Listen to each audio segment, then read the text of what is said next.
Aleluia. Oh, aleluia. Glória a Deus. Amém.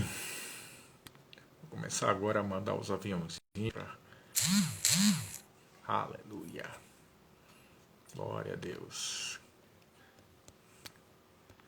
Amém. Vamos iniciando mais uma live, dessa vez começando uma nova série, né, irmãos? Uma série sobre escatologia, que é o fim dos tempos, a volta de Jesus, grande tribulação, tudo isso que você tem ouvido falar aí, né? Principalmente depois que nós passamos por essa questão de saúde mundial, não é verdade? Então, estamos agora numa situação de últimos tempos. Estou mandando aqui, pessoal, estou falando assim porque estou mandando para várias pessoas. Aleluia, glória a Deus. Amém. Glória a Deus, glória a Deus, amém. Amém. Aleluia. Glória a Deus. Duas pessoas aqui. Benise, Vitor. Amém. Vou mandando para mais gente aqui. Glória a Deus. Amém.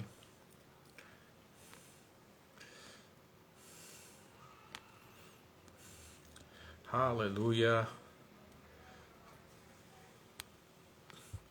Amém. Amém, amém, amém. Mais um pouquinho, pessoal. E a gente começa o assunto. Amém. Glória a Deus. Vamos. Daqui a pouquinho nós começamos. Aleluia. Amém. Então temos 4 pessoas já aqui. A Carla, tudo bem, Carla? Carla e o Juliano. Graça e paz, a paz, Carla. Que bom ver vocês aqui, né? Tô dando um tempinho aqui para ver se mais pessoas entram. Vai distribuindo aí com um aviãozinho para vários irmãos, né?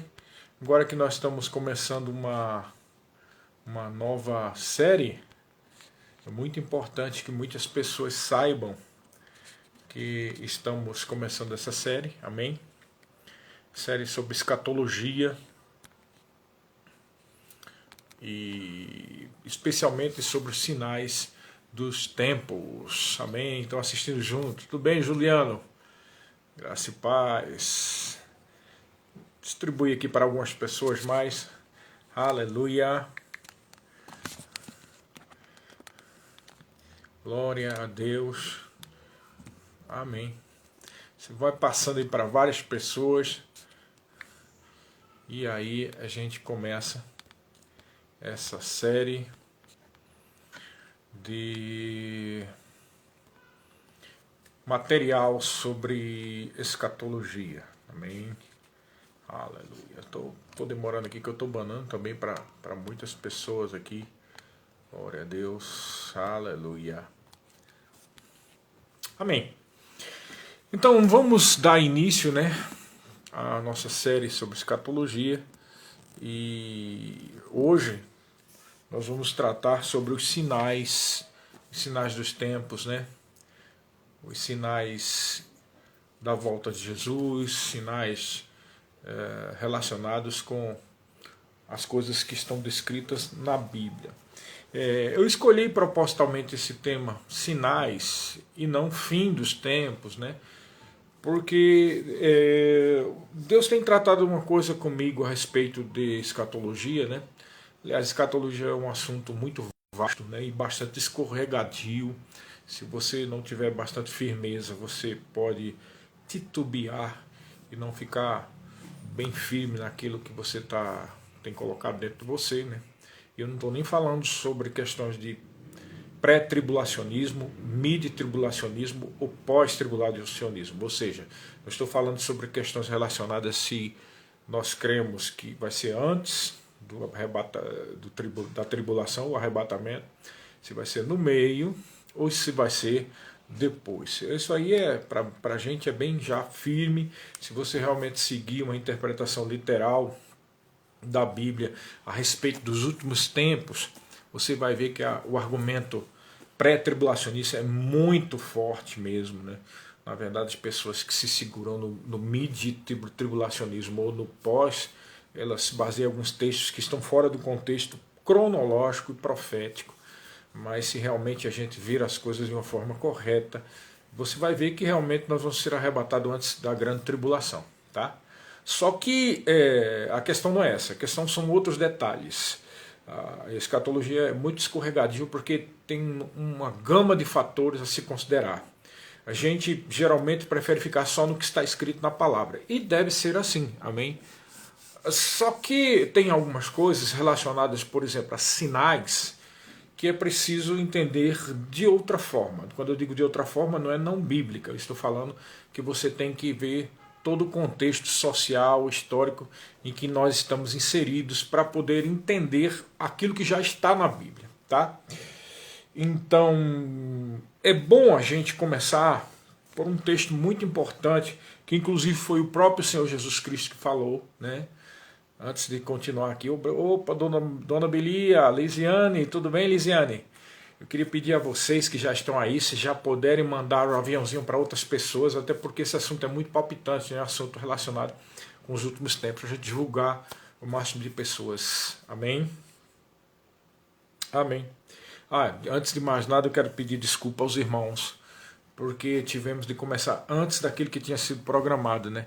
Foi programado para as 20 horas e a gente começou agora, tá? Talvez algumas pessoas tenham se programado somente para as 20 horas. Infelizmente, não foi possível, tá? Primeiramente, quero pedir desculpa aos irmãos. E se você puder já informar para outras pessoas que ficou para as 19 mesmo e 30, como tinha sido as outras. A partir da próxima semana a gente vai encaixar isso de 20 horas, que é melhor. Tá bom, pessoal? Então vai mandando aí os aviãozinhos para várias pessoas, tá? Informando que começamos antes das 20 horas. Tá? Talvez alguns, quando só puderem entrar de 20 horas, vai pegar o meio da live, porque eu creio que essa live vai demorar um pouco, né? Pelo menos mais do que meia hora, com certeza. O assunto é muito vasto, muito extenso e dá pano para muitas coisas. Outra coisa que eu quero dizer para vocês é que como a gente faz essa live individualizada, né? Mesmo eu usando esse óculos, às vezes eu não vejo todo mundo que está aqui, quem está entrando, tá? E quem está perguntando as coisas. Mas mesmo assim, faça perguntas aqui, porque se por acaso eu conseguir visualizar, eu vou responder as suas perguntas, amém? Mas eu não vou te garantir responder todas, porque se tiver muitas, a gente não pode parar todo o assunto, né? E talvez eu não veja a pergunta. Mas de qualquer forma, se tiver alguma dúvida, pode ir mandando aí as perguntas e a gente vai partindo e vai respondendo, melhor dizendo, tá?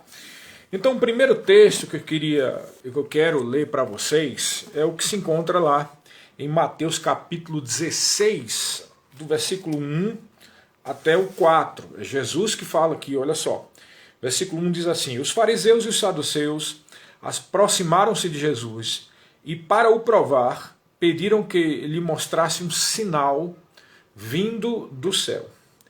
Então ele lhes ponderou: Quando começa a entardecer, dizeis, haverá bom tempo, pois o céu está avermelhado. Ou pela manhã dizeis, hoje haverá tempestade, porque o céu está um vermelho nublado. Sabeis com certeza discernir os aspectos do céu, mas não podeis interpretar os sinais dos tempos? Esta geração perversa e infiel pede um sinal, mas nenhum sinal lhe será concedido a não ser o sinal de Jonas. Jesus se afastou, então deles, e partiu dali. Evidentemente ele está falando do sinal de Jonas, que é o que ele fez. Ele passou 3 dias no seio da terra, né?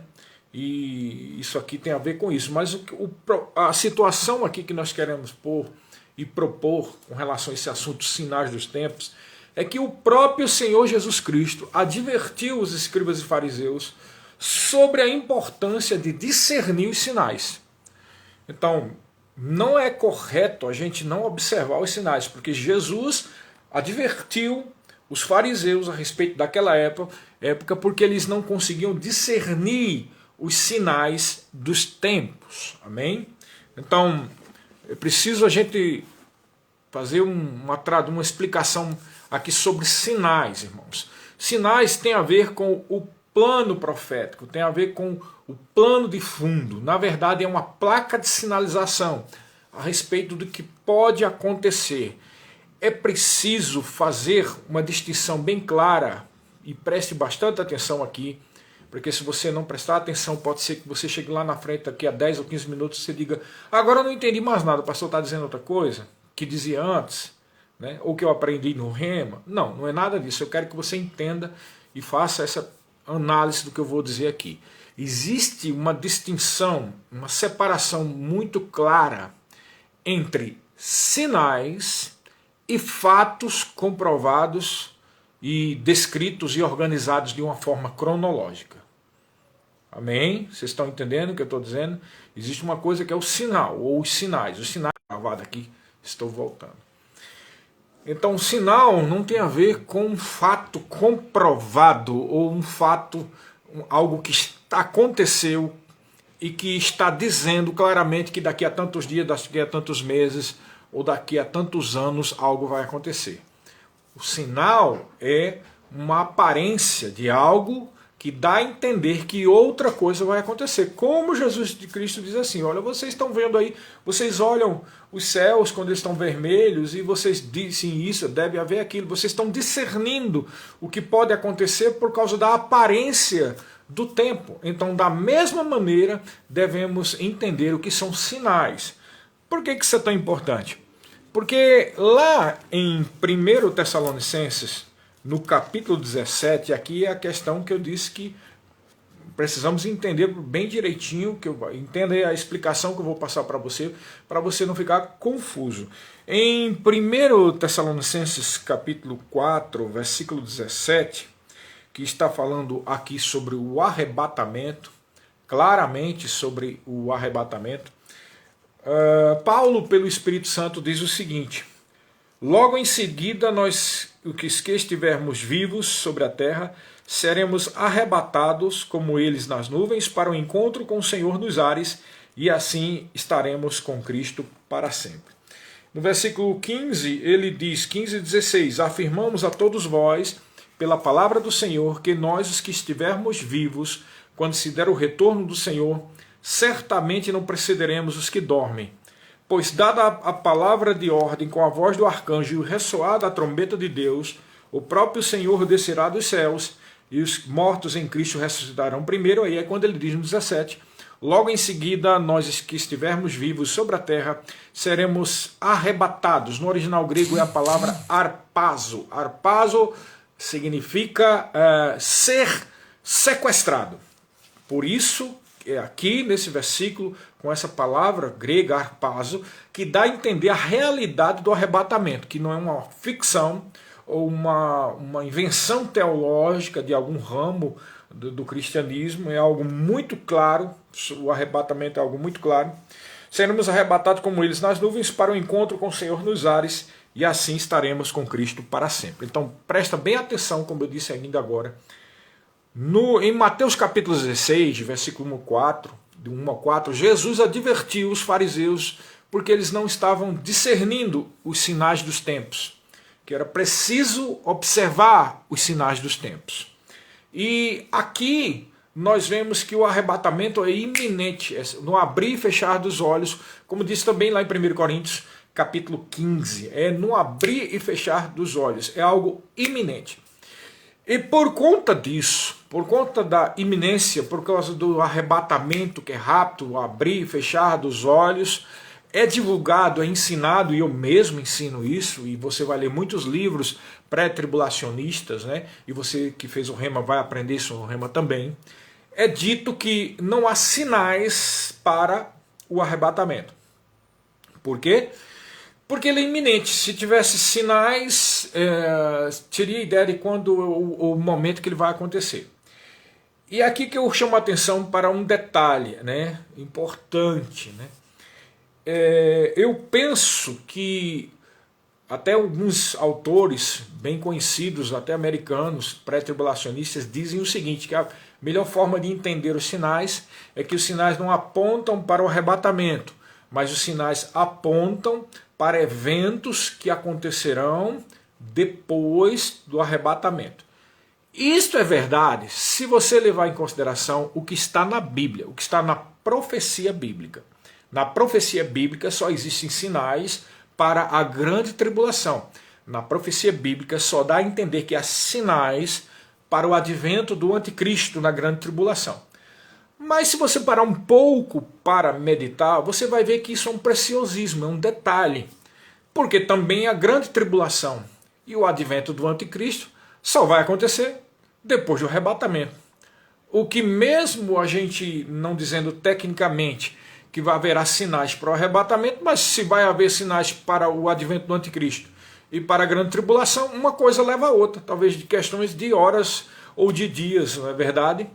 Então, o fato é que existe sim uma aparência de sinal, ou melhor dizendo, aparência de sinal não, mas uma placa de sinalização, tá? Mostrando que o nosso arrebatamento está muito breve, está muito próximo. Também alguns irmãos, né, escatológicos, como eu, né, sustentam que sinais haverão na segunda vinda de Cristo, ou seja, depois da grande tribulação. E eles, assim como eu apontei também, que a prova disso é que os eventos que vão se concretizando e foram profetizados na Bíblia a respeito da grande tribulação vão ser justamente os sinais, né, que vão fazer demarcações até o momento que venha o Senhor Jesus. Então, geralmente se diz o seguinte, que não há sinais para o arrebatamento, mas há sinais para a segunda vinda no final da grande tribulação. E aqui é que você vai entender o que eu disse no começo da live, né? Existe uma diferença entre sinais, tá, e um fato profético que muitas vezes é cronologicamente colocado um atrás do outro. Eu acredito, né, se você parar um pouco para meditar e parar um pouco para pensar no que eu vou dizer, que os ditos sinais da segunda vinda, na verdade, são fatos proféticos e cronologicamente colocados de maneira que já não é nenhum sinal, é uma certeza quase... É uma certeza cronológica. Então, se você estiver lá pelo meio da grande tribulação, você não, né? Em nome de Jesus você não estará, né? Mas se alguém estiver na grande tribulação e no meio da grande tribulação houver o pacto, como está descrito, entre o anticristo, né, o iníquo, o homem da iniquidade, e o povo de Israel, você ali marca, né, ou a pessoa marca um ponto exato que é o meio da grande tribulação. Então pode ter certeza que cronologicamente depois daqueles 3 anos e meio será a volta de Jesus. Veja como é diferente um sinal de um fato profético cronologicamente colocado. É duas coisas diferentes. É preciso fazer esse discernimento para você entender o que são os sinais de agora. Os sinais que nós estamos tendo agora não marcam o tempo exato do retorno de Jesus, ou melhor dizendo, do arrebatamento. Por isso que não se pode marcar uma data da volta de Jesus. É preciso dar isso a entender, porque de tanto se falar e de tanto você ler em livros que não tem sinais para o arrebatamento, mas a segunda vinda de Jesus tem sinais, causa confusão na cabeça das pessoas quando alguém diz que nós estamos tendo sinais, né, que marcam a proximidade do arrebatamento. Vocês estão entendendo? Então às vezes a pessoa confunde. Peraí, afinal de contas, tem sinais ou não tem sinais? Né? Eu diria claramente que tem sinais. Tá? Tem sinais. Tá? E a segunda vinda tem fatos proféticos, né, comprovadamente vão se cumprir, e esses fatos são como balizas cronológicas que vão demarcar quantos meses, quantos dias e quantos anos até a volta de Jesus. Veja como é diferente. Algo que são balizas que determinam a cronologia dos acontecimentos, eu acredito que são muito mais do que sinais. Né? São muito mais do que sinais, porque sinais nós podemos fazer uma uma comparação, é aquilo que Jesus Cristo disse. Vocês olham para o céu, né, e dizem amanhã vai chover. Acontece que às vezes você olha para o céu, às vezes chove, às vezes não chove, às vezes chove pouco, às vezes chove muito, às vezes vai chover de 5 horas da manhã, às vezes vai chover só de 10. Então é algo assim que não baliza bem uma comprovação cronológica, né, e temporal. Vocês entenderam qual é a diferença? Por quê, irmãos? Porque a própria Bíblia dá a entender dos sinais. Nós vamos agora começar a falar sobre os sinais. Tudo isso aqui é para você se preparar para o que vem, né? Alguns sinais estão na Bíblia, outros sinais dão a entender o momento atual que nós estamos passando. Amém? Que sinais são esses? Então vamos lá. Primeiramente, o primeiro sinal de que nós estamos vivendo os últimos tempos e que o arrebatamento está muito próximo é o próprio desenvolvimento histórico da humanidade. Nós vamos falar sobre o desenvolvimento histórico, desenvolvimento social e o desenvolvimento tecnológico. Então, o desenvolvimento histórico, né, junto com o social, tem trazido a consciência para todos nós. Qualquer um que percebe a história da humanidade tem visto que nós estamos nos afunilando, né? A coisa está se afunilando. O movimento dos grupos sociais, né, nos continentes era bem diferente no século XIX, no século XV, século XVI, para o que é hoje. Também por causa do desenvolvimento tecnológico, que facilitou a mobilidade, não só por meios de aviões ou de trens, navios, mas também facilitou a comunicação através da TV, do computador, da internet e tudo mais, né? Então hoje vemos o mundo muito menor. O mundo hoje é um globo pequeno. Eu me lembro que quando eu era criança, por causa das dificuldades, né, financeiras e também tecnológicas, às vezes se tornava difícil alguém adquirir uma TV, né? Você tem uma ideia, uma TV.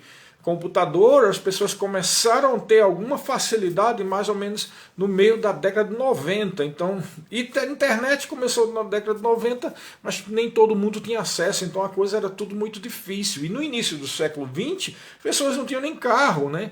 Então era tudo muito difícil, tá? E o desenvolvimento histórico também, porque o movimento das massas sociais veio a trazer pressões que no final das contas deram em guerras muito mais violentas, até por conta também do avanço da tecnologia, do que foram as guerras da época de Jesus ou da época dos apóstolos, que 2000 anos atrás, ou 1500 anos, ou 1000 anos atrás. Então fica muito claro isso. Mas do ponto de vista bíblico, haveria profecias, por exemplo, a respeito de Jerusalém e de Israel, da volta do povo de Israel para Jerusalém. Nós sabemos que houve profecia, inclusive a primeira parte de Mateus capítulo 24, o próprio Senhor Jesus Cristo profetizou que não ficaria pedra sobre pedra. Ali estava já uma profecia a respeito do cerco de Jerusalém, né, que podemos dividir em dois grandes movimentos, né? O primeiro foi no ano 70, quando o general Tito, que depois se tornou imperador, cercou Jerusalém e veio a padecer grandes coisas terríveis naquela cidade, e o povo morreu e foi destruído grande parte do templo. Mas também há depois, posteriormente, no ano 100, não me lembro se é 135, 132, mas houve uma segunda revolta, onde um judeu chamado Bar Kokhba, ele se autodenominou Messias, e foi através dessa revolta, depois do ano 100, que houve a separação definitiva entre a raiz judaica da cristã, né? Porque houve uma pressão por parte das autoridades judaicas para que os cristãos que estavam em Jerusalém e Judéia se juntassem a ele. Como isso não aconteceu, eles se separaram definitivamente. Pois bem, mas aí houve a dispersão de uma forma definitiva com relação a Israel, porque já existia dispersão antes. Mas definitivamente Israel se espalhou pelas nações, e havia profecias a respeito do retorno de Israel. E eu estou dizendo tudo isso para você ver a questão histórica. Porque no ano de 1948, na data de 14 de maio de 1948, Israel voltou a se tornar, a ser uma nação. Isso tem um peso profético muito grande, né? Então veja que é algo que o contexto histórico trouxe, tá? Cumprindo uma profecia que realmente é um sinal a respeito do advento, né? do arrebatamento, da grande tribulação e de tudo mais que virá a acontecer. Tá? Então o restabelecimento de Israel é um sinal. Tá? Além disso, houve a ocupação dos judeus de Jerusalém, porque mesmo quando Israel se tornou nação, eles não tinham ocupado Jerusalém como a capital. Isso aconteceu no ano de 1967, né, em 7 de junho de 1967, quando Jerusalém voltou a ser, né, importante e dominada pelos judeus. Isso também é algo que profeticamente é muito importante e é um sinal. Mais uma vez tem um monte de gente entrando aqui, eu preciso mais uma vez explicar para depois não vir confusão e dizer o pastor Sérgio está enlouquecendo, ele está dizendo que está tendo sinal agora para a gente, tá bom? Eu estava dizendo, irmãos, aqui entrou mais umas 7 ou 8 pessoas, olha só, que existe uma diferença entre sinal, segundo a Bíblia, sinal, tá? E um fato profético que é uma baliza cronológica. Então, podemos dizer que há sinais que mostram a aparência do arrebatamento e do anticristo depois aparecendo e da grande tribulação. Tá? Mas é diferente daquilo que se convenciona como sinais da segunda vinda de Jesus. Porque, na verdade, o que acontece durante a grande tribulação não são sinais, são fatos proféticos que são balizas cronológicas, que se a pessoa tiver durante a grande tribulação, com aquele fato, já vai poder até contar quantos dias vai ser da volta de Jesus. Então já deixa de ser um sinal, ou seja, uma aparência, onde a pessoa vê no céu se está vermelho, se está claro, se vai ter chuva, se não vai, deixa de ser isso para ser um fato profético, tá? Pastor, isso não é uma contradição? Não é uma contradição. Eu acho que até é um pouco problemático quando você diz, por exemplo, que não há sinais hoje, mas só vai haver na grande tribulação. Por quê? Porque os sinais estão aí para todo mundo ver, e o que é pior, o próprio Senhor Jesus Cristo disse em Mateus capítulo 16, versículo 1 e 4, uma advertência aos judeus, né, porque que eles não estavam atentando para os sinais dos tempos. Então, é claro que nós, como igreja, precisamos atentar para os sinais. É totalmente diferente o sinal do fato profético comprovado, descrito na Bíblia, que é um balizamento cronológico. É por isso que é tolice calcular qual é a hora, momento exato que Jesus vem. Não tem como isso acontecer. Agora, há sinais que estão demonstrando que nós estamos na última era, na última geração. Isso está claro, conforme a gente está vendo aqui. Então, restabelecimento de Israel como nação, ocupação judia de Jerusalém, são dois sinais, né, entre outros, do desenvolvimento histórico, afunilando a história da humanidade para a aparência de sinais dos fins dos tempos. Outra coisa é o desenvolvimento tecnológico. Tá? Existem coisas na Bíblia, né, como por exemplo, deixa eu trazer aqui para você, Apocalipse capítulo 9, versículo 13 ao 16, diz assim, olha só o que está escrito aqui em Apocalipse. Então o sexto anjo fez soar a sua trombeta e ouviu uma voz que se projetava dos 4 ângulos do altar de ouro que se encontra na presença de Deus, dizendo ao sexto anjo que empunhava a trombeta, solta os 4 anjos que se encontram atados junto ao grande rio Eufrates. Versículo 15. Foram então soltos os 4 anjos que se achavam preparados para aquele exato momento, dia, mês e ano, a fim de que matassem 1/3 de toda a humanidade. Versículo 16 diz, o número dos cavaleiros que formavam os exércitos era de 20.000 vezes 10 milhares, de acordo com o número que eu vi. Sabe quanto é que dá isso? 200 milhões de soldados. Irmãos, quando esse texto foi criado, por volta do século I, né? Final do século I, lá antes, o João estava na Ilha de Patmos, próximo ao ano 100, por aí, né? Na época na Terra, não havia nem 200 milhões em toda a Terra. Esse número só veio a dobrar, ou seja, para 400 milhões de habitantes, somente em 1650. Né? Então, o número dos habitantes que existem na Terra só se tornou o dobro em 1650. E somente agora, no século XIX, século XX, é que nós alcançamos uma população tal que possa cumprir isso. Então, houve um aumento da população, né, proporcionalmente, e aqui não estou falando sobre tecnologia, mas exatamente sobre uma questão social, um aumento populacional, geográfico e social, né, que só agora que tem condições de realmente haver aquele número durante a grande tribulação, né, e aqui desconsiderando os cristãos que serão arrebatados, né, na grande tribulação. Além disso, a matança de tanta gente, né, que está descrita na Bíblia, só é possível hoje por causa do desenvolvimento de armas de alta destruição, como as bombas atômicas. Se fosse na época em que havia só espadas e facas e lanças, ou até mesmo durante a Primeira Guerra Mundial, com baionetas e pistolas e metralhadoras e tudo mais, não tinha como matar tudo isso ou haver essa mortandade descrita. Só pôde isso acontecer por causa do desenvolvimento das armas nucleares, que só ocorreu no final da Segunda Guerra Mundial. Então nós vemos que isso é um sinal. Veja que não está descrito na Bíblia lá, haverá armas nucleares. Não está escrito na Bíblia isso, né? Por isso que eu disse que a gente tem que ver o contexto social, histórico, né, tecnológico, para você entender que estamos nos sinais. Sinais é como disse o Senhor Jesus lá em Mateus capítulo 16. São aparências. Então ele advertiu os fariseus dizendo, vocês olham ali e vê que o céu está vermelho, vocês dizem, amanhã haverá chuva. Mas olha, o fato de estar vermelho não é necessariamente uma comprovação que vai ter chuva às 5 horas da manhã ou às 8 horas da manhã, se essa chuva vai ser forte, se vai ser uma chuva fraca, se vai ser uma chuva que vai demorar o dia inteiro, 2 dias, 3 dias, ou se vai ser uma chuva que vai durar apenas 2 ou 3 horas. Então o sinal ele não é uma baliza cronológica, nem de tempo e nem de qualidade. O sinal apenas mostra que está dando a entender que tais coisas vão acontecer. Você entendeu? Então você traz isso, que é um ponto de vista natural, para o ponto de vista profético.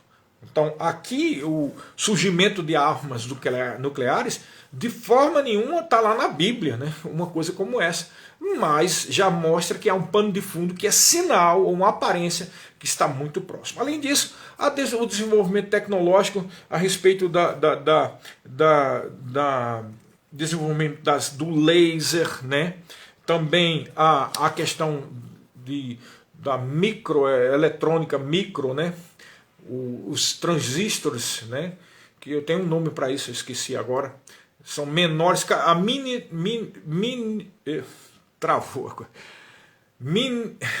diminuindo, vamos dizer assim, diminuindo cada vez mais os componentes eletrônicos, fazendo com que um CI, ou seja, um sistema integrado, seja pequenininho demais. Isso fez com que se desenvolvesse a eletrônica e os computadores, e por conta disso é que existe a tecnologia hoje, por exemplo, para uma suposta não, mas com certeza para a marca da besta. Porque realmente, o que está escrito em Apocalipse fala sobre uma marca que ninguém, ou algo que teria na testa ou na mão, né, direita, que faria com que as pessoas só pudessem comprar, né, ou fazer tudo com essa tal marca da besta. É claro que está falando aqui de algum tipo de chip, isso aí é muito claro, né? Agora, a gente como igreja não tem que se preocupar com isso. Eu estou mais uma vez dizendo aqui que não estamos falando que nós vamos passar por isso. Nós estamos falando aqui sobre o contexto histórico, social e tecnológico que dá a entender que estamos tendo sinais do que está para acontecer. Amém, pessoal? Mais uma vez explicar isso, tá? Bem direitinho, tá?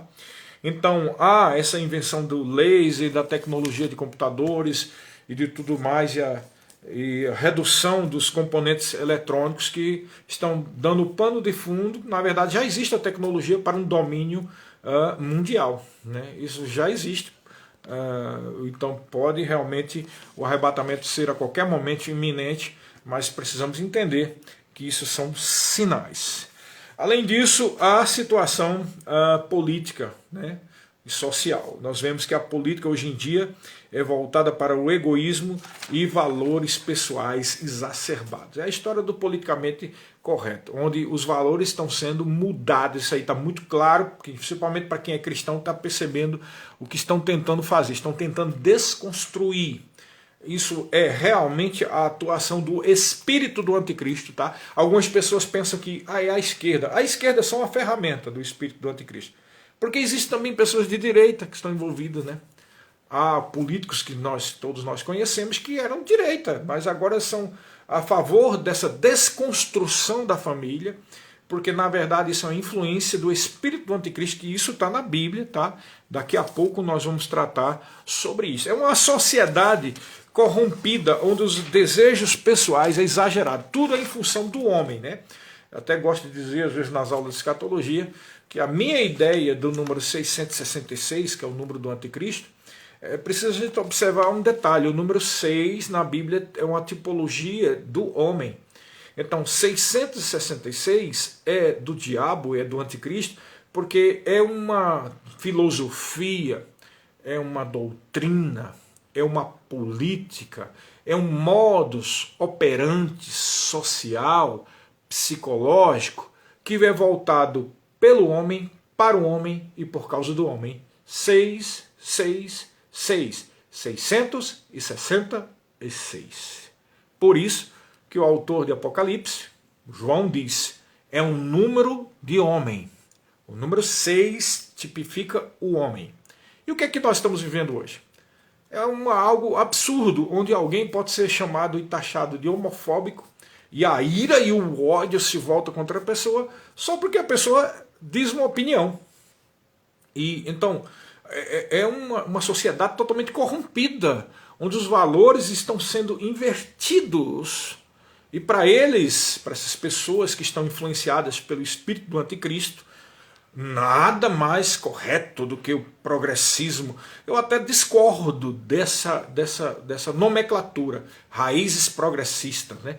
Filosofia progressista, ou política progressista, porque dá a entender um progresso, mas para mim isso é um regresso. Porque quando você tenta destruir valores da família e tenta destruir aquilo que está na Bíblia, isso deixa de ser um progresso para ser um regresso. Talvez o progresso do mal, ou o progresso do espírito do anticristo agindo aqui, ou a preparação, né, ou os sinais preparatórios. Profeticamente isso já estava descrito, mas as pessoas que não nasceram de novo, eles não têm o Espírito Santo e o espírito deste mundo, né, o maligno, corrompeu a mente deles para entender. Para eles é um processo social ou um processo histórico, político, social que precisa se cumprir, e os cristãos e os, né, vamos dizer assim, conservadores são retrógrados e são pessoas que têm dificuldade de aceitar a mudança inevitável. É verdadeiramente algo de inevitável vai acontecer, mas não é por causa de um progresso como eles pensam. Na verdade, é com relação à influência do anticristo. Então, é bom também a gente entender o que está lá em 2 Tessalonicenses, no capítulo 2, versículo 3, que diz assim: não vos deixeis enganar de forma alguma por ninguém, porquanto antes daquele dia, ou seja, do dia da volta do Senhor, do dia do Senhor, melhor dizendo, virá a apostasia. Presta bem atenção com essa palavra apostasia, porque eu também já mudei minha opinião a respeito disso aqui. E eu vou explicar o porquê. Virá a apostasia, e então será revelado o homem da iniquidade, o filho da perdição. O homem da iniquidade, o filho da perdição, é claramente o anticristo. Agora, o que significa o homem da iniquidade, né? A palavra no original grego significa o homem que é contra a lei. Que lei? Não está falando da lei jurídica e do direito. Está falando sobre aquilo que é a lei de Deus. O homem da iniquidade. Iniquidade é pecado. E o que é pecado? É aquilo que se volta contra Deus. Se volta contra a lei de Deus. O homem da iniquidade, o anticristo, ele tenta desconstruir, presta bem atenção, ele vai tentar desconstruir os valores bíblicos. o anticristo, a atuação do anticristo e o dito anticristo, ele é contra tudo que se chama Deus, porque ele vai tentar desconstruir a ideia de religião, ele vai tentar desconstruir a ideia de valor familiar, pai, mãe e filhos, ele vai tentar desconstruir a cultura, ele vai tentar desconstruir a língua, ele vai tentar desconstruir tudo isso aí. E se você já está vendo o que está acontecendo. Entendeu? O que está acontecendo é que o espírito do anticristo está aí. Aí você pode estar pensando, então o anticristo já está atuando. Ele não assumiu, ele não está atuando. Mas como diz a Bíblia, que nós vamos ler daqui a pouco, o espírito do anticristo já está esperando tão somente que aquele que o detém seja afastado. Quem detém o anticristo é o Espírito Santo, que está junto com a igreja. Alguns dizem a presença da igreja. Na verdade, eu creio que são os dois. A igreja está na terra e o Espírito Santo está junto com a igreja, porque o Espírito Santo é o guarda-costas da igreja. É através dos dons do Espírito Santo que nós nos movemos, é através da direção do Espírito Santo que nós nos movemos, melhor dizendo, é através da manifestação do Espírito que os dons são liberados, é através da inspiração do Espírito Santo que palavras são pregadas e a profecia inspirada é dirigida às pessoas. O Espírito Santo é o guarda-costa, é aquele que está junto, é o Paracletos, aquele que está junto conosco. Quando a igreja for arrebatada, o Espírito Santo vai continuar aqui, mas vai soltar, vai deixar de deter o anticristo, e esse espírito do anticristo que já está atuando hoje na sociedade, na política e tudo mais, como você tem visto aí, a coisa está cada vez mais afunilando, esse vai assumir o controle de tudo. Então, como eu te disse, não é um progresso da humanidade, mas é um progresso de uma profecia, e é o progresso da malignidade na sua plena potência, na sua iniquidade, ou a palavra no grego é anomia. Anomia significa anti-lei, por isso que ele é chamado de o iníquo, aquele que é contrário à lei de Deus. Amém? Então, agora eu quero tratar com vocês sobre outro sinal que é muito importante, porque nesse texto aqui de 2 Tessalonicenses, eu li somente o 3, mas eu quero ler com você aqui, desde o versículo 1 até o 12, para a gente falar sobre tudo isso aqui que tem a ver com um sinal chamado apostasia, que eu disse que tinha mudado de opinião, tá? E eu vou dizer por quê. Então vamos ler aqui, no versículo 1. Caros irmãos, quanto ao retorno do nosso Senhor Jesus Cristo e a nossa reunião com Ele, vos suplicamos que não permitais que o vosso modo de crer seja influenciado, nem fiqueis amedrontados por causa de profecia, palavra ou carta atribuídos indevidamente à nossa autoria, como se o dia do Senhor já tivesse chegado. Não vos deixeis enganar de forma alguma por ninguém, porquanto antes daquele dia, o dia do Senhor, virá a apostasia, e então será revelado o homem da iniquidade, o filho da perdição. Aquele que se opõe e se exalta, presta bem atenção das características do anticristo, aquele que se opõe e se exalta acima de tudo o que se chama Deus, ou é objeto de adoração, a ponto de se assentar no santuário de Deus, apresentando-se como Deus. Isso que vai acontecer lá durante a metade da grande tribulação. Não vos lembrais de que eu costumava compartilhar convosco acerca desses acontecimentos? No entanto, vós sabeis o que o está detendo. Quem está detendo, o que está detendo é o Espírito Santo. Nesse momento, para que ele seja manifestado no seu devido tempo. Na realidade, presta bem atenção aqui, irmãos, que aí você vai entender. O anticristo está sendo detido, mas olha o que Paulo diz aqui no versículo 7. Na realidade, o mistério da iniquidade já está em ação, restando tão somente que seja afastado aquele que agora o detém. Então, ele já está em operação. Agora, o que estava acontecendo? O espírito do anticristo, que está no mundo desde a época de Paulo, ele estava esperando que o desenvolvimento histórico, social, chegasse nesse ponto.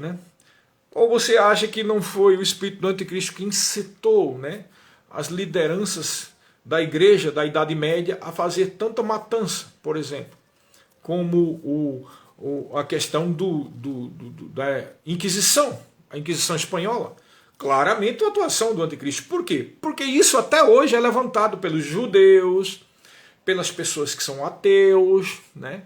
Pelas pessoas que são intelectuais da academia universitária, que são formados em história e começam a dizer a igreja e a religião é o ópio do povo. Foi esse o argumento que Marx e Engels levantou para trazer aquela outra doutrina diabólica de influência do anticristo também. Tudo isso é um pano de fundo, irmão. Tudo está sendo encaixado para levantar e dizer, olha, a igreja só fez o mal, foi a religião que matou isso, que fez isso, aquilo, outro. Agora, claro, porque o espírito do anticristo está agindo, e todo aquele que não tem a Bíblia como base única e o Espírito Santo como diretivo na sua vida, corre o risco de ser influenciado pelo maligno.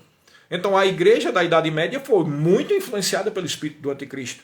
E é como um jogo que ele mesmo faz, ele levanta a igreja para fazer o mal e levanta Marx e Engels e também o pessoal do iluminismo, os iluministas, para trazer o enciclopedismo, ou seja, aquela argumentação, né, supostamente superior e intelectual de que a religião não valia de nada. Isso aí tem um desenvolvimento de 1700 e alguma coisa, até culminar com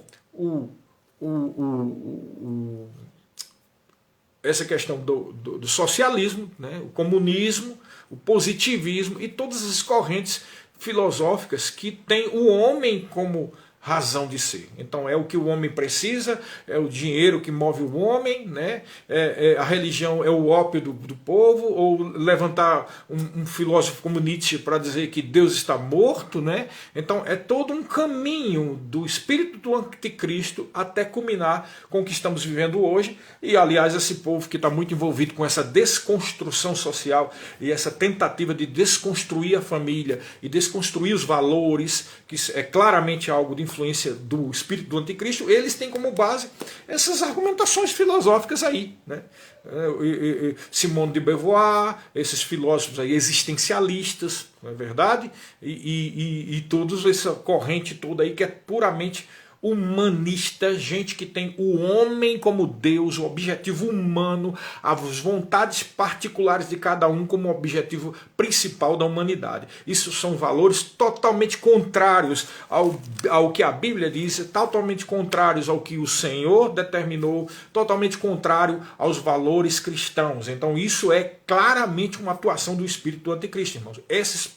Todos esses pontos aí estão interligados. E então o espírito do anticristo já estava atuando na época de Paulo, mas ele estava aguardando o desenvolvimento dessa desconstrução da importância da Bíblia, da família e de Deus na vida do indivíduo. Entendeu?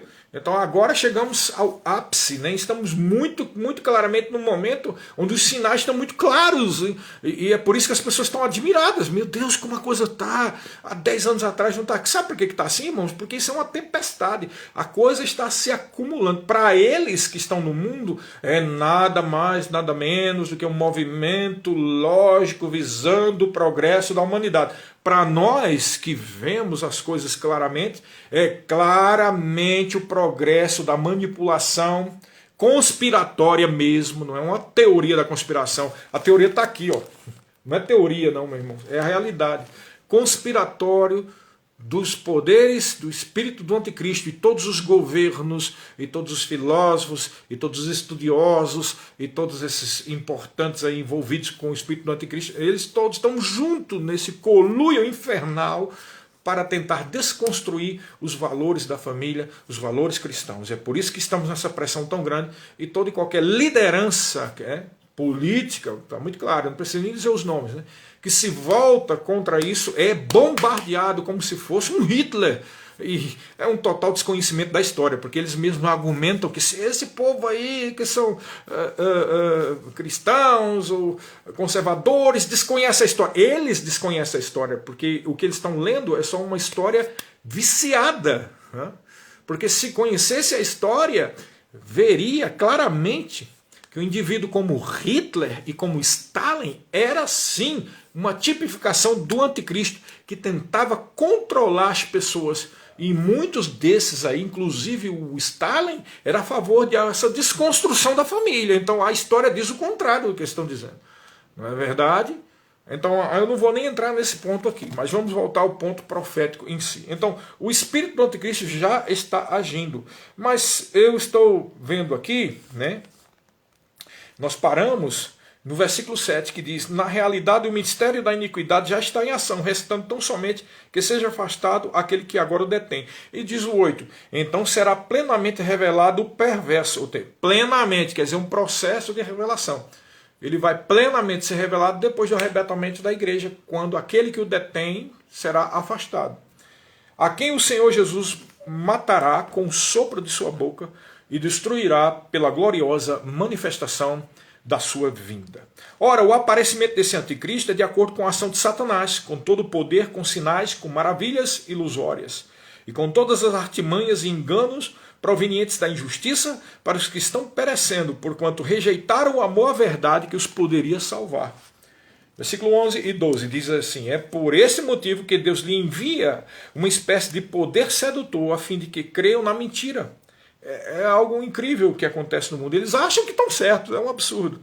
E sejam condenados todos os que não creram na verdade, mas decidiram usufruir dos prazeres da injustiça. Claramente uma alusão aqui à importância que se dá dos prazeres que a pessoa busca, dos seus próprios objetivos e do seu egoísmo, né? Então eu estava falando que eu mudei um ponto de vista sobre a apostasia. Por quê? Porque alguns acham, e eu até achei durante o tempo, que a palavra apostasia, que significa afastamento, né, poderia ser relacionado ao arrebatamento. Então, até que venha a grande apostasia, poderia então ser entendido como o grande afastamento da igreja. Embora cronologicamente isso possa ser correto, mas a palavra apostasia não dá a entender isso, né? Porque a palavra apostasia, ela significa um afastamento, mas no contexto bíblico, essa palavra não é usada para afastamento de pessoas, ou afastamento de um povo, porque ela é usada em duas vezes, em Atos capítulo 21, versículo 21, e em 2 Tessalonicenses 2:3, que é esse ponto aqui. Vamos ver o que está escrito lá em Atos capítulo 21, versículo 21. Vamos lá? Atos 21, 21 diz assim. Só um momento que eu não tinha separado esse texto. Então, Atos 21, 21 diz assim, onde essa palavra apostasia é usada.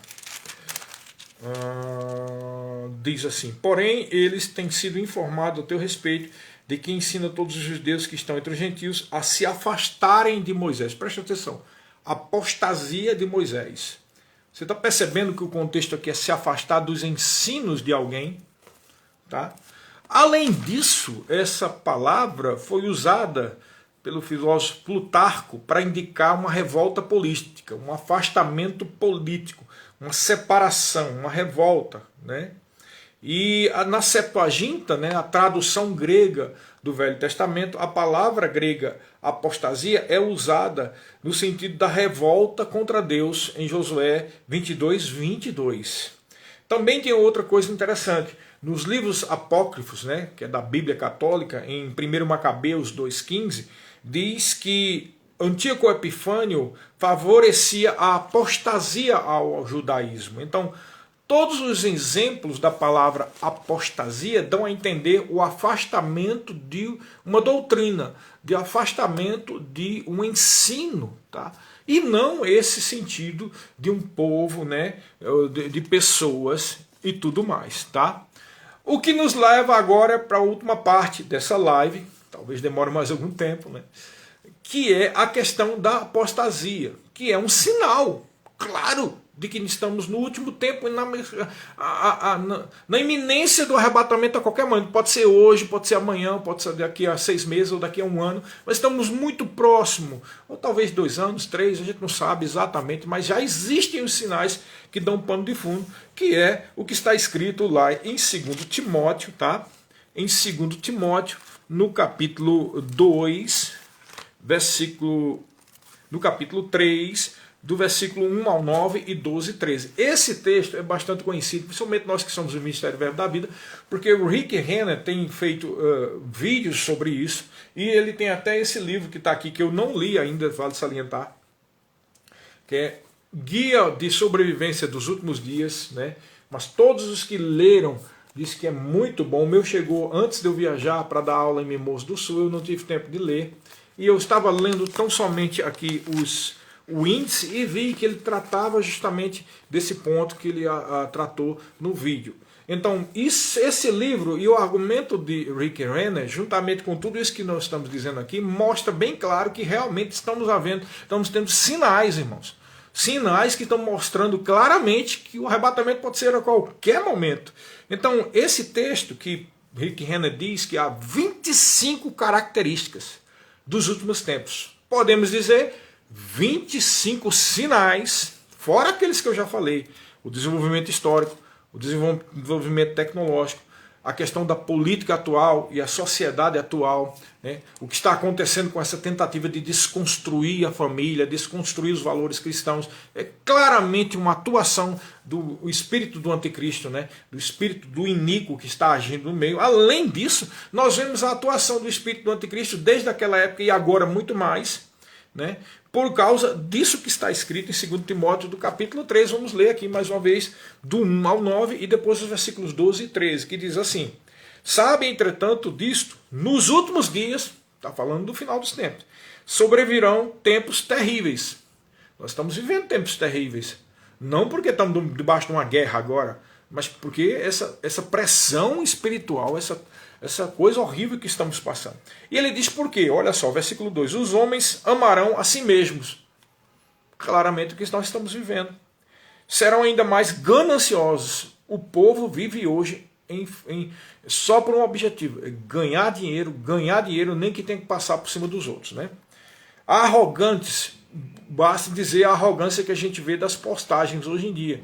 Não é verdade? Você não pode simplesmente dizer, eu não concordo com isso que está aí. Cai de pau um monte de gente de uma forma arrogante, né? Você não pode dizer nada, porque eles são arrogantes mesmo, eles acham que estão com a razão e são violentos nos seus pontos de vista. Não é simplesmente a exposição de uma ideia, é uma arrogância crítica, bombástica, claramente atuação dos demônios e do espírito do anticristo. Presunçosos, muito claro. Blasfemos. Você vê cada absurdo, pessoas falando contra Jesus, pessoas falando mal contra Deus, contra a palavra, né?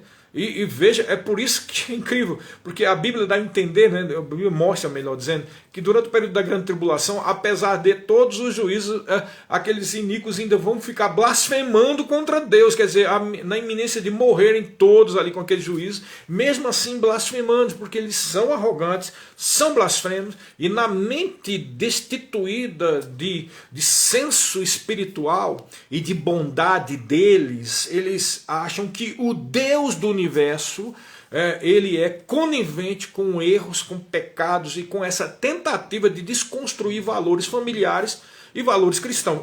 Claramente uma arrogância contra Deus, claramente uma blasfêmia contra o Senhor. Alguns chegam ao ponto até de rasgar a Bíblia, desrespeitando cristãos e desrespeitando o próprio Deus da Bíblia. E diz mais aqui, blasfemos, e diz também desrespeitosos aos pais. Esse povo não tem qualquer consideração. Para eles, a família é uma família patriarcal e precisa ser desconstruída, né? E aí é por isso que eles desrespeitam pai, desrespeitam mãe, desconsiderando o valor, presta bem atenção, valor muito importante. Se você pegar a Bíblia de Gênesis a Apocalipse, você vai ver que tudo tudo na Bíblia, além de ser tudo é o amor, de tudo é a bondade de Deus, tudo é o plano de salvação, tem outro tudo aqui que alguns desconhecem.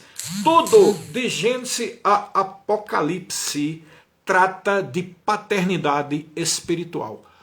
Tudo, irmão, tudo que estão nos profetas, tudo que está no Pentateuco, tudo que está no livro dos Salmos, tudo que está nos evangelhos, tudo que está na carta, tudo fala sobre paternidade espiritual, que inicialmente é tratado no sentido do relacionamento do pai e de filho, geneticamente, pais e filhos, né?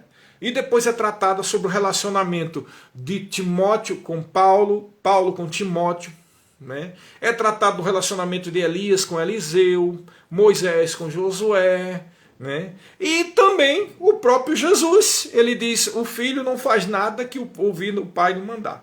Então, tudo na Bíblia fala de um relacionamento entre pai e filho, e a bênção está justamente nesse relacionamento. E o que é que o espírito do anticristo tenta fazer? Desconstruir essa ligação, querendo dizer que filhos podem viver sem pais, pais não têm que se intrometer na vida dos filhos, não é verdade, como eles dizem, e é por isso que vem esses problemas aí de gênero aí que você tem visto, verdadeiros absurdos, que eles não só confrontam os valores cristãos e bíblicos, mas eu acho que confronta até mesmo a simples inteligência humana, né? É isso que esse povo está tão absurdamente corrompido pelo espírito do anticristo, que estão contra a própria inteligência, contra a própria genética, ultrapassou os limites dos valores cristãos e estão partindo agora para aberrações científicas que demonstram muito mais a tristeza da psique dessas pessoas que devem ter algum problema com figuras de autoridade e com pai, com mãe e com tudo mais que tem a ver com essa importância do senso de paternidade, como nós estamos dizendo. Então, são ingratos, desrespeitosos aos pais e ímpios. Versículo 3, sem amor, porque esse povo só entende amor como sexo, né? Não entende amor como deve ser amor, né? Incapazes de perdoar, como é óbvio que a gente tem visto, caluniadores, difamadores, sem domínio próprio. Tudo que eles fazem é em função da falta de domínios que eles têm. Cruéis e inimigos do bem.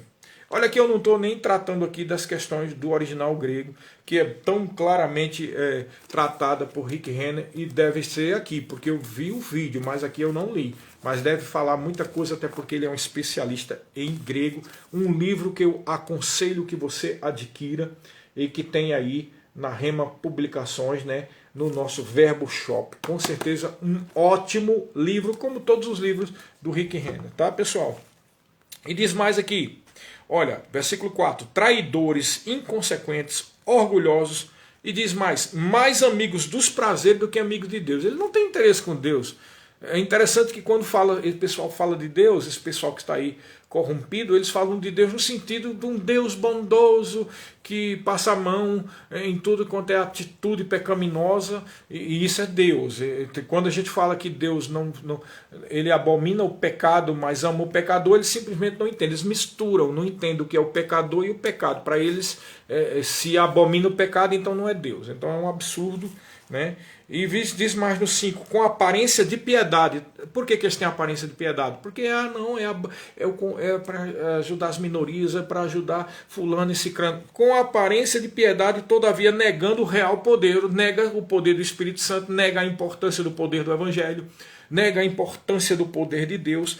Aí ele diz aqui, afaste-te, portanto, desses também.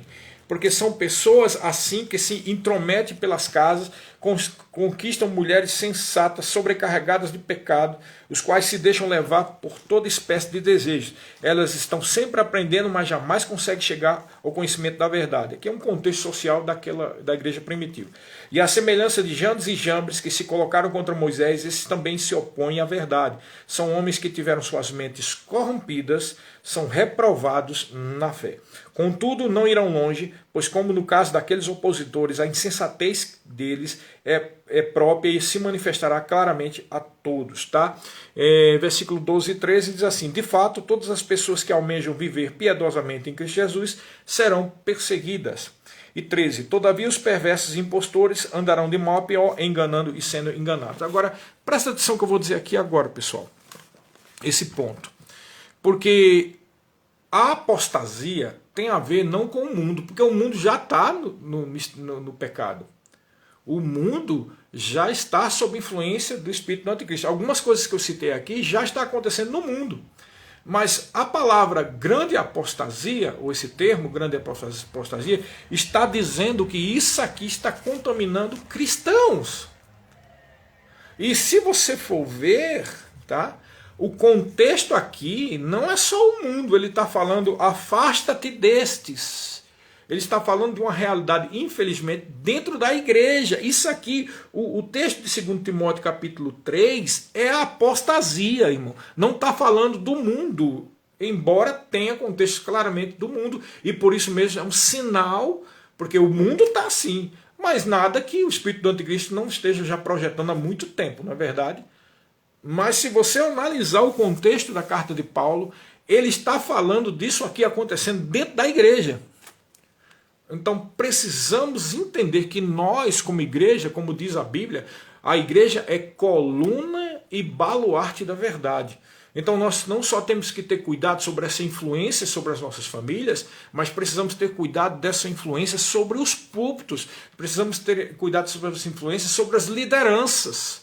Né? Como eu falei agora mesmo aqui, a paternidade espiritual é algo que tem que ser ensinado, é algo que tem que ser praticado, é algo que tem que ser vivido, porque o que está na paternidade espiritual de Gênesis Apocalipse é a própria essência do agir do Espírito de Deus na vida da igreja, irmãos. E essa confrontação contra a família, essa confrontação contra os valores cristãos, nada mais é do que um outro mascaramento de uma confrontação sobre como funciona o mover profético de Deus, como funciona o mover espiritual do Espírito Santo de Deus através da sua maravilhosa palavra. Então, precisamos entender o nosso papel como igreja. Nós devemos defender a família, sim. Devemos defender os valores cristãos, sim. Nós devemos pregar a palavra em tempo e fora de tempo, sim. Mas precisamos também perceber os sinais que estão acontecendo que tentam também contaminar a igreja. É inevitável que venha a grande apostasia. Isso é profeticamente, né? Está definido. Profeticamente está definido. É um sinal que o aparecimento do iníquo não viria sem antes houver a apostasia. Por quê? Mais uma vez vou dizer, a própria apostasia é uma manifestação maior do mover, vamos dizer assim, do espírito do anticristo. Tá? Então, o que vai acontecer, pastor Sérgio? O que vai acontecer é que cada vez mais o sujo vai ficar mais sujo e o limpo vai ficar mais limpo. Historicamente e profeticamente também, o que a gente pode definir baseado nesses sinais? Antes do arrebatamento da igreja, né? Antes do arrebatamento da igreja, o que vai acontecer? Uma apostasia, uma chamada igreja de Laodiceia, que também vamos tratar aqui, né? A igreja de Laodiceia é nada mais do que a igreja apóstata. A igreja apóstata é a igreja contaminada com valores e ensinos do anticristo. Tá? Então, o que vai acontecer é que vai ser definido cada vez mais aquela parcela da igreja contaminada com a apostasia, a chamada igreja de Laodiceia, que é amante de si mesmo, que é exacerbada nos direitos. Tá? Eu tenho o direito disso, você tem o direito daquilo. Isso é bem claramente a manifestação dos últimos tempos. É claro que eu tenho o meu direito e você tem o seu, mas o meu direito termina quando entra no seu. Agora, se eu ajo arrogantemente querendo influenciar na tua vida, até mesmo no que você posta, acabou-se meu direito. E agora eu estou sendo arrogante. E é isso que esse pessoal tem feito, não é verdade? Então, assim, olha só. Cada vez mais o sujo vai ficar mais sujo e cada vez mais o limpo vai ficar mais limpo. O que é que nós vamos usufruir? O que é que vai acontecer agora, antes do arrebatamento de Jesus?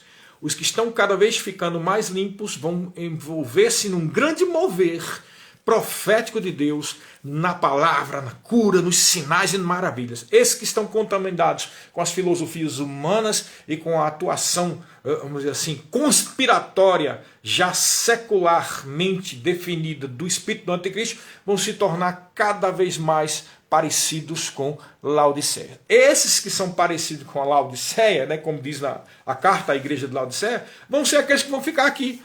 Quiçá alguns se convertam, né, durante a grande tribulação, a preço de perder a sua própria vida e pelo menos alcance a salvação. Mas os que são da igreja de Filadélfia, da carta aos cristãos de Filadélfia, uma tipologia clara a respeito dos fiéis que estarão envolvidos nesse grande avivamento dos últimos tempos, da última colheita, estes vão ficar cada vez puros. Amém? Um esclarecimento sobre Laodiceia para você ver que a carta à igreja de Laodiceia tem tudo a ver com a grande apostasia e com esses sinais dos últimos tempos, particularmente desse texto de 2 Timóteo, capítulo 3, e alguns versículos que nós citamos aí. A palavra Laodiceia significa, né, no original, justiça do povo, ou tribunal de justiça do povo, ou julgamento do povo, ou também o povo decretor. Então, claramente essa palavra significa que a igreja dos últimos tempos é a pessoa, é o ser humano, é a democracia, é o que os homens escolhem que deve ser determinado e não o que Deus determinou. Então os homens estão caminhando debaixo dessa influência do espírito do anticristo a tentar desconstruir os valores cristãos e da palavra e da família tradicional. Isso é claramente uma influência da igreja de Laodiceia, influenciada com esse espírito do anticristo, tá? Agora presta bem atenção, que coisa interessante. Nós vamos ler agora, tá? Finalizar com esse texto, a carta à igreja de Laodiceia, em Apocalipse, capítulo 3. Eu sei que a gente está demorando, mas esse assunto tem que ser bem ensinado, bem encorpado, tá? Para que não reste dúvidas. E se você conhecer alguém que precisa aprender sobre isso, ou se você gostar, você pode divulgar. Isso aqui vai estar salvo no IGTV, tá? Aqui no IGTV da igreja. Então, Igreja Verbo da Vida de Maringá, você pode acessar e você também pode divulgar para outras pessoas a respeito desse importante assunto. Então, a carta à igreja de Laodiceia está em Apocalipse, capítulo 3, do versículo 14 ao 22. E diz assim: ao anjo em Laodiceia escreve: assim declara o Amém, a testemunha fiel e verdadeira, o soberano da criação de Deus. Eu conheço as tuas obras. Sei que não és frio e nem quente. Antes fosses frio ou quente.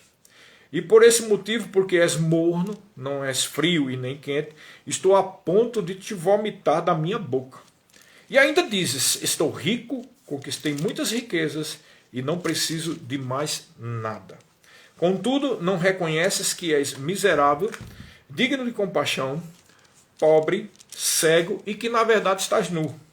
Portanto, ofereço-te este conselho. : adquire de mim ouro refinado no fogo, a fim de que te enriqueças, e roupas brancas para que possas cobrir a tua vergonhosa nudez. E compra o melhor colírio, para que ao ungir os teus olhos possa enxergar claramente. Repreendo e corrijo todos quanto amo, se pois diligente e arrepende-te. Eis que estou à porta e bato. Se alguém ouvir a minha voz e abrir a porta, entrarei em sua casa e cearei com ele e ele comigo. Não é interessante que esse famoso versículo esteja aqui, falando claramente que essa é a igreja do último momento, é a igreja dos sinais dos últimos tempos.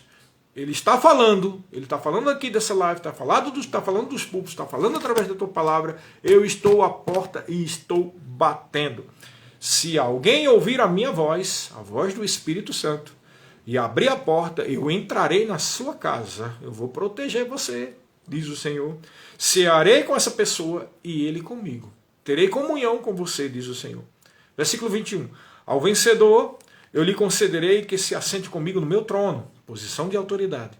Assim como eu venci e me assentei com meu Pai no meu trono. Aquele que tem ouvidos, compreenda o que o Espírito revela às igrejas. E é isso que eu queria trazer aqui sobre essa cidade de Laodiceia. Era a cidade mais rica da região da Frígia, conhecida por sua produção de lã, preta e brilhante, que dava a ele muito dinheiro, por isso que ele era rico e a igreja era rica, por seus serviços bancários e por produtos feitos do pó frígio. O que era que esse pó frígio fazia? Ele era misturado com óleo, né, e feito uma pomada para os ouvidos e para colírio. Tá? Os aquedutos dessa cidade forneciam água mineral de fontes termais, água morna, situadas a 10 quilômetros ao sul. As águas chegavam ao lado de Sé com a temperatura morna, e seu sabor, devido ao alto teor de minerais, era sempre nauseante. Você veja que interessante. O que está na cidade é o que foi profetizado. O que está na cidade é o que foi dito que aconteceria nos últimos tempos. Uma situação de meio termo. Pessoas envolvidas com filosofias humanas, né, que são, no fundo, desse tipo, influenciada por anticristo, querendo desconstruir a família, pessoas achando que porque tem direitos democráticos de votar em quem quiser, você tem direito a tudo, irmão. Inclusive você tem direito de viver no pecado, você tem direito de se desviar, você tem direito de desligar aí essa live, né, e dizer que o pastor Sérgio é um absurdo, é um religioso e coisas desse tipo. Você tem direito de chegar e sair da igreja, você tem direito, inclusive, a querer se desviar e se corromper. Ora, você faz o que você quiser, você tem um livre-arbítrio, tá? Nós temos o livre-arbítrio e temos direitos particulares de fazer qualquer coisa, mas nós não temos direitos de ir contra os valores da Bíblia. Nós não temos direito de ir contra Deus. E essa história de dizer que a Bíblia precisa ser contextualizada, como uma certa figura aí disse, né? Precisa ser contextualizada, isso aí está totalmente fora, isso é errado, é diabólico. Porque uma coisa, presta bem atenção, uma coisa é a maneira como eu trato o pecador. Então eu trago o pecador para próximo, para evangelizar a Cristo. Eu trato ele com compaixão, porque Deus ama o pecador, mas detesta o pecado. Isso é uma coisa. Agora, chegar e dizer que a Bíblia precisa ser contextualizada, irmãos, tem coisas na Bíblia que tem a ver com a cultura, como, por exemplo, o tamanho do corte de cabelo.